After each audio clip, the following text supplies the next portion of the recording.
Saudara, beberapa waktu belakangan ini polisi gencar melakukan operasi berantas premanisme.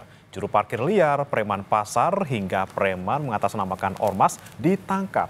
Kemudian cukupkah memberantas premanisme dengan penangkapan kelompok tersebut? Apa yang harus dikritisi dan diawasi dari operasi ini?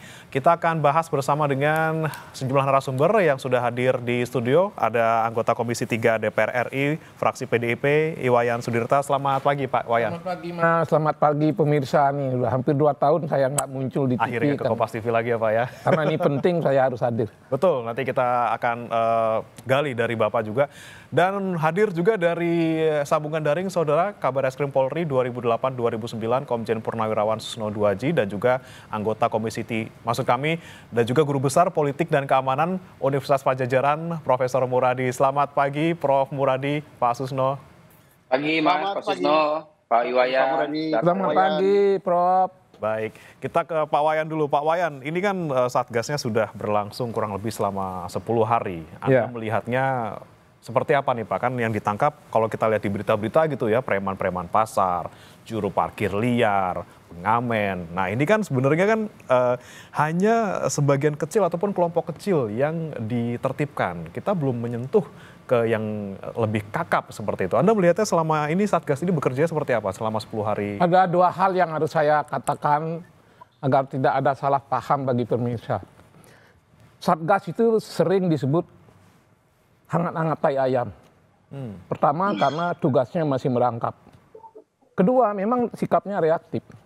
Tapi untuk Satgas anti preman yang sekarang, saya menduga, saya mendapat informasi tapi tidak punya data bahwa ini memang kebijakan Presiden.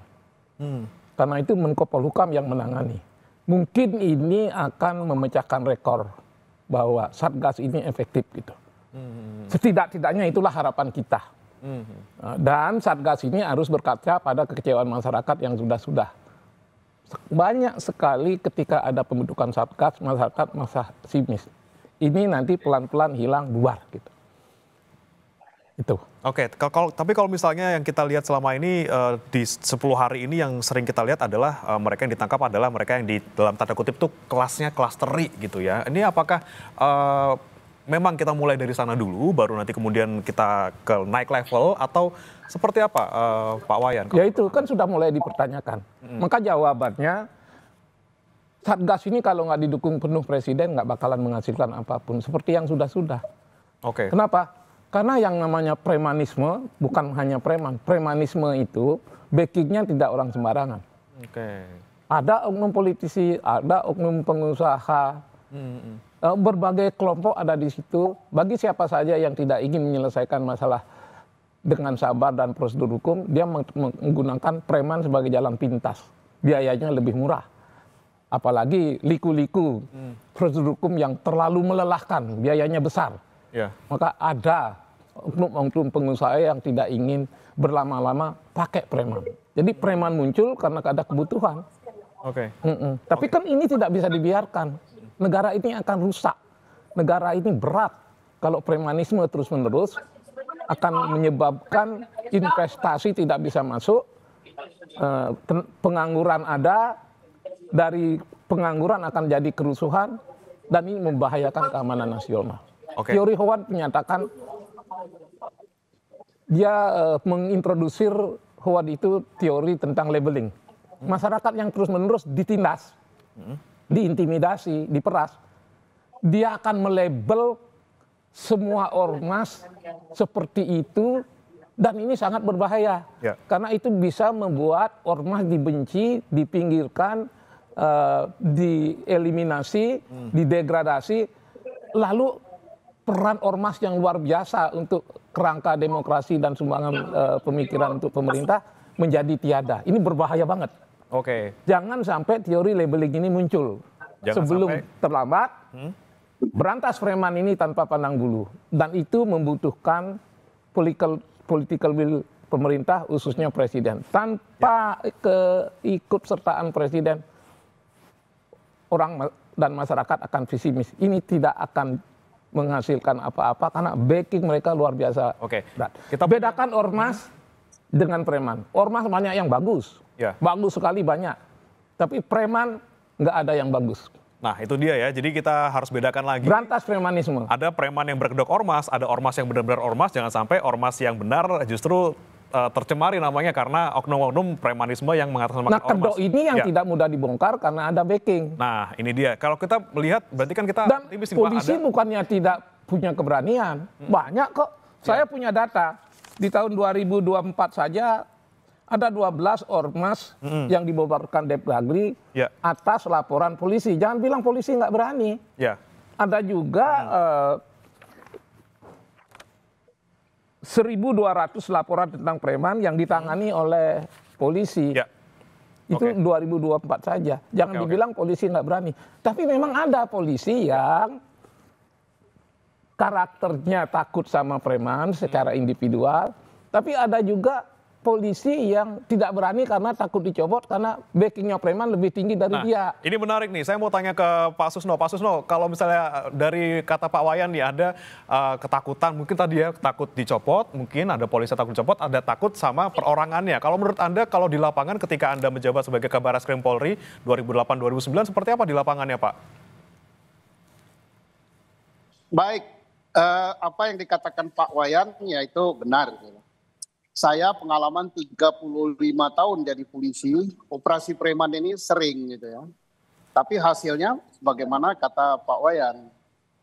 Tapi apapun kita sambut Satgas Preman ini bagus. Mudah-mudahan Satgas ini tidak berhenti batas waktu tertentu. Tetapi seumur hidup. Mengapa seumur hidup? Karena preman itu ada tiap saat premanisme. Dan masalah preman adalah pelanggaran hukum. Jadi harus ditindak, tidak usah nunggu ada Satgas. Nah buktinya selama ada Satgas, ada satu Polres nangkap 80, nangkap 70 orang, nangkap 100 orang. Berarti itu sudah banyak sekali. Artinya nggak usah takut lah. Jadi rutin, karena itu memang tugas Polri, karena itu pelanggaran hukum. Saya sangat sependapat bahwa ormas sangat baik karena ormas itu diatur oleh undang-undang dan banyak ormas-ormas besar kelas dunia ya seperti apa NU, Muhammadiyah, ada lagi ormas agama Hindu, ormas Katolik dan sebagainya itu ormas bagus semua. Tetapi oknum dari ormas tertentu yang mengatasnamakan ormas tapi melakukan pelanggaran kriminalitas baik itu malak, meras, kemudian penganiayaan dan sebagainya, itu yang harus ditindak. Nah saya sangat sependapat, tadi kita sudah nyinggung Raja Preman ya. Itu mudah-mudahan dengan Satgas Premanisme ini, kita akan sampai kepada Raja Preman yang langsung meresahkan jutaan bahkan ratusan juta rakyat Indonesia. Apa itu Raja Preman? Raja Preman itu mafia. Mafia itu ada di berbagai sektor, bahkan di lembaga negara. Kita tahu ada mafia pengadilan, kan triliunan rupiah kan diambil. Dan juga Oke, Pak Susno, mohon maaf koneksinya ada masalah sedikit. Pak Susno, kita akan coba nanti perbaiki koneksinya. Tapi saya ke Pak Prof. Muradi dulu. Prof. Muradi, terkait dengan tadi pernyataan Pak Susno, terkait ini ya. Kalau misalnya kita kan sekarang sudah mulainya dari yang kecil-kecil dulu nih Pak, dari kelas-kelas terinya dulu dalam tanda kutip gitu ya. Nah kalau misalnya Anda melihat, apakah nanti kita juga akan sampai ke kelas kakapnya atau mafia premannya ini Pak? Ya, Mas, ada 3 klasifikasi nih yang kita diskusikan soal preman ya. Pertama preman sendiri, yang kedua preman plus ormas ya, atau ormasnya sendiri. Di 3 ini yang saya kira yang baru disentuh premannya, belum preman plus ormas, belum ormas yang kemudian berperilaku preman. Nah jadi kalau kemudian sekarang sampaikan Pak Iwan dari tadi benar bahwa memang posisinya baru pada level kita menangkap preman. Ya tadi tukang parkir liar, kemudian pauga di jalan dan segala macam, lebih ke level bawah lah. Nah sebenarnya saya menganggap bahwa Satgas ini nggak terlalu penting. Kenapa? Karena itu fungsinya sudah melekat di 2 hal ya. Pertama di Kemdagri ada pembinaan, pendaftaran, pengawasan. Sementara teman-teman di polisi ya, di polisi dan mungkin nanti dibantu teman-teman TNI itu bicara soal lebih ke soal penindakan kalau mereka dianggap tidak patuh atau tidak sesuai dengan aturan. Nah, tinggal kita mau milah mau preman mana yang mau difokus oleh Satgas. Kalau preman yang tadi sampaikan Pak Iwayan, kemudian sampaikan Pak Susno tadi ya baru preman-preman level kroco ya, level bawah yang memang tidak berafiliasi. Dia kemudian hidup menjadi preman karena untuk hidup. Kita mungkin pernah nonton banyak sinetron soal preman pensiun dan sebagainya. Ya untuk hidup saja. Itu baru level di situ yang sementara problem bangsa ini menurut saya adalah preman yang kemudian dekat dengan kekuasaan, dekat dengan ekonomi, pengusaha dan sebagainya. Itu yang saya kira fungsi Satgas di situ. Kalau fungsi yang kemudian yang tadi level bawah, saya kira teman-teman polisi jauh lebih efektif ya. Saya kira ini masalah gini aja Mas, daftar itu sudah ada, tinggal mau diambil kapan. Katakan karena mereka punya Babin Kaptibmas, punya Babinsa, mereka daftarnya sudah ada. Nah, tinggal kemudian apakah mereka mau mengambil sekarang atau tidak gitu. Nah masalahnya adalah yang mau diambil ini kan preman yang kemudian sebenarnya lebih untuk hidup saja. Dapat 50.000, 100.000 per hari gitu untuk karena misalnya parkir dan sebagainya. Jadi kalau mau difokuskan Satgasnya yang saya sampaikan Pak Iwan tadi, Pak preman yang kemudian melekat dengan kekuasaan, melekat dengan ekonomi tadi. Itu yang kemudian dalam bahasa presiden itu dianggap sebagai mengancam ataupun mengganggu investasi. Itu yang kemudian saya kira penting untuk ditegaskan. Nah, yang kedua, saya kira kalaupun misalnya memang ini kita mau memisahkan ya antara preman plus ormas atau ormas yang kemudian berlagak preman tadi, kita minta teman-teman KBG untuk memilah seperti soal perizinan dan sebagainya. Karena dari situ kelihatan bahwa preman ini kemudian punya kualifikasi yang seperti yang kita bayangkan atau tidak. Atau jangan-jangan malah dugaan saya yang selama ini menjadi preman yang kemudian mengganggu tanda kutip ya investasi adalah preman yang dekat dengan kekuasaan dan ekonomi yang kemudian sebenarnya melekat di ormas yang kemudian punya kualifikasi yang dianggap sebagai punya kepentingan untuk melakukan tindakan ekonomi dan politik tadi begitu Mas. Oke, tapi kalau misalnya dengan ada pembentukan Satgas ini, Pak Prof Muradi, apakah memang bisa nanti kemudian menyentuh ke sana dan apakah nanti dengan adanya backingan dalam tanda kutip dari Pak Presiden Prabowo ini, jadi kita semakin yakin gitu ya bahwa preman-preman kelas kakap yang melekat misalnya di pemerintahan atau mungkin di lembaga-lembaga tertentu gitu ya, itu bisa diberantas dan kita bisa bikin iklim investasi kita lebih baik lagi gitu Pak. Ya, Mas, ada dua ya. Pertama, kita ngambil dari bottom up. Tadi yang lakukan polisi sudah baik, bottom up tadi, preman-preman kecil-kecil tadi.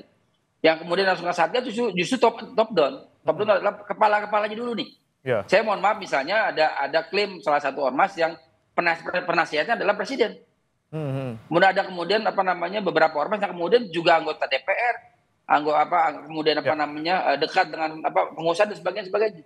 Jadi itu yang kemudian fokus di Satgas, bukan kemudian level bawah. Kalau level bawah saya yakin sangat yakin betul bahwa teman-teman polisi dan Kemdagri bisa melakukan itu. Tapi problemnya jangkauan Satgas harus jauh lebih strategis tadi. Preman yang dekat dengan kekuasaan dan ekonomi tadi gitu Mas. Oke, baik. Saya ke Pak Wayan lagi. Pak Wayan, ini kan memang Satgas ini kita dibentuk juga tidak akan langsung berjalan sebagaimana seharusnya kita harapkan gitu ya, langsung ke akar masalahnya. Kita pastikan ke yang kecil-kecil dulu, yang masih di akar-akarnya, masih yang di kroco-kroconya gitu ya. Tapi kalau Anda melihat ini cukupkah ini membuat seperti efek kejut sesaat? Nggak cukup. Untuk seharusnya seperti apa? Nggak cukup. Harus ada pernyataan political will dari Presiden yang berkali-kali mengatakan dia siap mati untuk rakyat. Rakyat sekarang sedang teraniaya oleh preman. Kalau kita tafsirkan semangat Pak Prabowo kali ini tidak ada ampun.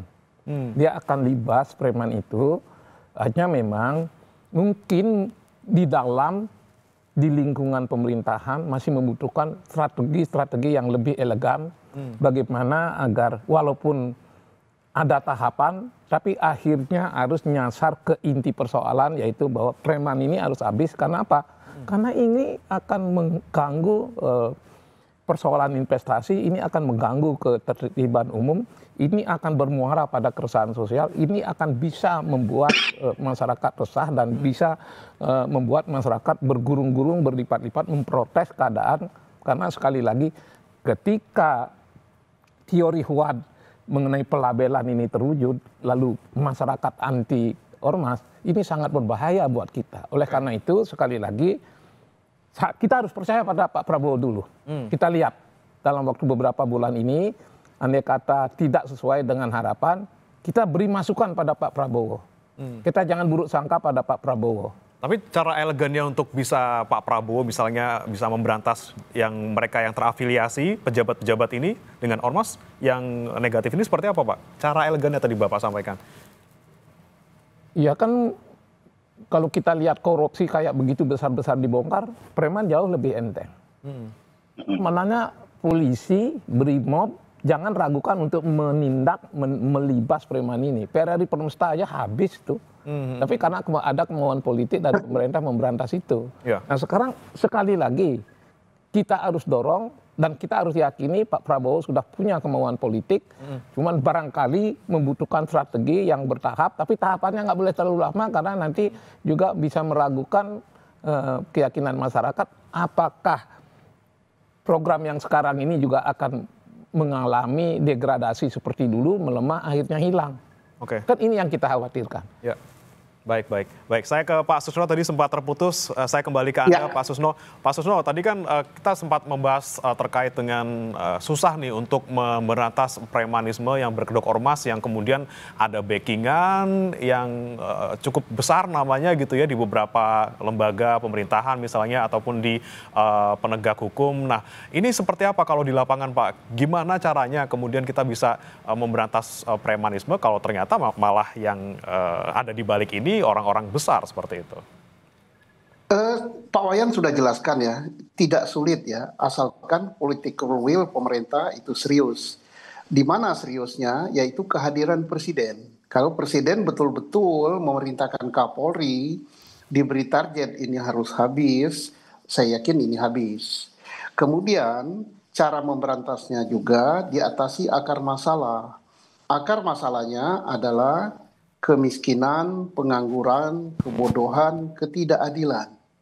Apa itu ketidakadilan? Ada masyarakat atau pengusaha yang tidak merasakan ketidakadilan dalam hukum. Ada rakyat yang tanahnya dirampas, melapor ke negara, negara tidak hadir.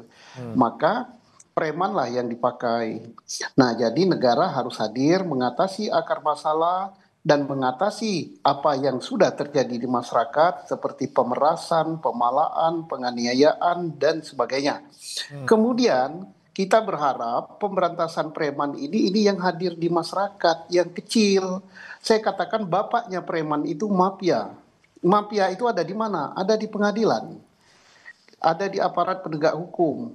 Ada di aparat yang berkuasa, yaitu preman, mafia tambang, mafia migas, mafia pajak, mafia segala macam lah, itu harus diberantas. Karena itu langsung menghisap darah ratusan juta rakyat Indonesia. Dan saya yakin di era Pak Prabowo kalau itu diberantas maka Indonesia akan makmur. Dan ingat akar masalah preman lagi apa?